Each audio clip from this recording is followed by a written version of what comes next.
Hello everyone, আসসালামু আলাইকুম। কেমন আছেন সবাই? আশা করি সবাই বেশ ভালো আছেন। আলহামদুলিল্লাহ, আমরাও বেশ ভালো আছি। তো অনেক দিন পর একটা ভিডিও নিয়ে হাজির হলাম। আর প্রথমেই দেখাচ্ছি আমার মানি প্ল্যান্টের গাছটা। এই মানি প্ল্যান্টের গাছটা আমি আজকে ক্লিন করেছি, যেহেতু জানালার কাছে রাখি আর এখানে প্রচুর পরিমাণের ময়লা আসে আর পাতাগুলো নোংরা হয়ে যায়। আর এই তো এটা আমি ওয়ালে ঝুলিয়ে রেখেছি, এটাতে বেশি একটা ময়লা আসতে পারে না, এর জন্য পাতাগুলো ক্লিন থাকে সবসময়ই।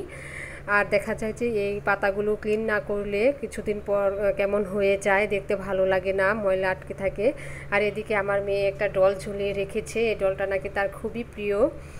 তো আমি এদিকে রান্নাটা বসিয়ে দিয়েছি, রান্নাটা বসিয়ে দিয়ে ভিডিও করছি। ছোট মাছ রান্না করছি টমেটো আলু দিয়ে।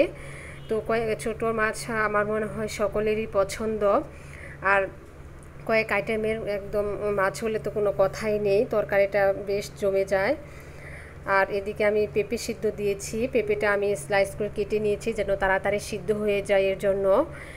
আর পেঁপে ভাজি করব কিছু, এর জন্য আমি পাতলা পাতলা করে পেঁপেটা কেটে নিয়েছি, বেশি একটা কুচি করিনি। বেশি কুচি করলে দেখা যায় যে পেঁপেটা কেমন জানি গলে গলে যায়, এর জন্য আমি এভাবে পেঁপে ভাজি করি। আর এদিকে আমার ভর্তাটাও বানানো শেষ। এই তো আমি শুকনা মরিচ দিয়ে একদম ঝাল ঝাল করে ভর্তাটা তৈরি করেছি, ভর্তাটা খেতে কিন্তু খুবই দারুণ হয়েছিল। আর এদিকে আমি ভাজিটাও করে নিয়েছি কালো জিরে দিয়ে। কালো জিরে দিয়ে পেঁপে ভাজি করলে কিন্তু খেতে ভালো লাগে, যারা যারা করেন তারা তো জানেনই। আর এদিকে আমার গাছটাই তো আমি ক্লিন করে নিয়েছি, ক্লিন করে আমি একটু বাইরে রেখে দিয়েছি যেন একটু রোদ পায়।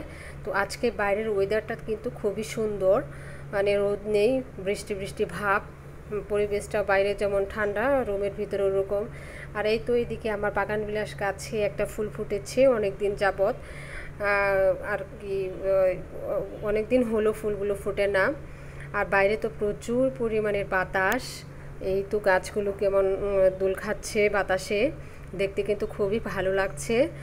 আর এই গাছগুলো পানি কিছুদিন গ্যাপ গিয়েছে পানি দেওয়ার জন্য, এর জন্য গাছটা একটু পাতাগুলো কেমন যেন হয়ে গিয়েছে। আর যেগুলো গাছে পানি কম লাগে সেগুলো তো ভালোই থাকে। আজকের ভিডিওটা এ পর্যন্তই, সবাই ভালো থাকবে।